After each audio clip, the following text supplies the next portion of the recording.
అంటే అంటే ఎలా దొరికిపోకుండా తప్పించుకోవడం ఎలా? జైల్లోనే ఉంటాయండి కొంచెం ప్రశాంతంగా. తప్పించుకోవా అసలు? ఎందుకు? ఫ్రీ ఫుడ్ వస్తుందనా? ఫ్రీ ఫుడ్ వస్తుంది, ఈవెంట్లకి వెళ్ళక్కర్లేదు. ఎందుకు నీకు ఈవెంట్లకు వెళ్ళడం ఇష్టం ఉండదా? అంటే ఇంట్లో నుంచి బయటికి వెళ్ళడం ఇష్టం ఉండదండి కొంచెం. మా రూమ్మేట్ సింజి ఓకే, మొత్తానికి మాకు ఆన్సర్ వచ్చేసింది. అసలు తప్పించుకోరు మీరు, అంతేనా? అయితే చూడండి, త్వరగా ఏదైనా తప్పు చేసేస్తే కూర్చోబెట్టేస్తాం జైల్లో, ఓకేనా? తప్పకుండా అండి. తప్పకుండా అంటే అసలు ఎలా చెప్తున్నాడు. ఓకే, ప్లీజ్ మీ బ్లెస్సింగ్స్ కూడా అందిస్తే. మీ ఫ్రెండ్ నా రూమ్మేట్ సింజి. యాక్చువల్లీ నేను నా ఫ్లాట్లోనే జరిగింది మ్యూజిక్.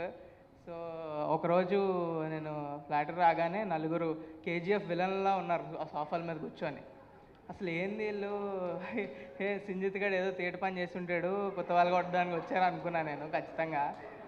కానీ అడిగితే స్వీట్ వాయిస్ హలో బ్రో అని పరిచయం చేసుకున్నారు. ఆరంభం డైరెక్టర్, ఆరంభం ప్రొడ్యూసర్, ఎగ్జిక్యూటివ్ ప్రొడ్యూసర్, చాలా స్వీట్ పర్సన్స్. అసలు సింజిత్ గురించి చెప్పాలంటే, సింజిత్ అసలు ఏ పనిలో అయినా 100% పెట్టాలనుకుంటాడు. మనం చేసిన వర్క్లో 100% పెట్టి ఖచ్చితంగా బాగా చేయాలి, అవుట్పుట్ మంచిగా ఉండాలి. ఏదో చేసామన్నట్టు ఏది చేయడు.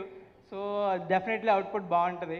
అండ్ అజయ్ ఒక రెండు గంటలు మాట్లాడుకున్న ప్రతిసారి అజయ్ చాలా జెన్యున్ పర్సన్. అసలు తన కష్టాలు చెప్పుకుంటుంటే అయ్యో బాబోయ్ ఈయనకి ఎట్లయినా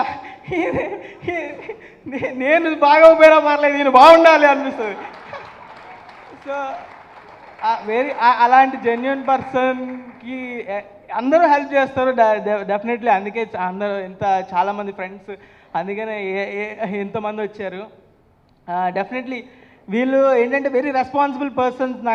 నాకు తెలిసినంత వరకు ఏదైనా పని ఇస్తే ఖచ్చితంగా రెస్పాన్సిబుల్గా ఇది పక్కా మనం 100% ఇచ్చి చేయాలన్న మనుషులు. సో డెఫినెట్లీ ఆ అవుట్పుట్ అనేది అలాగే వస్తుంది.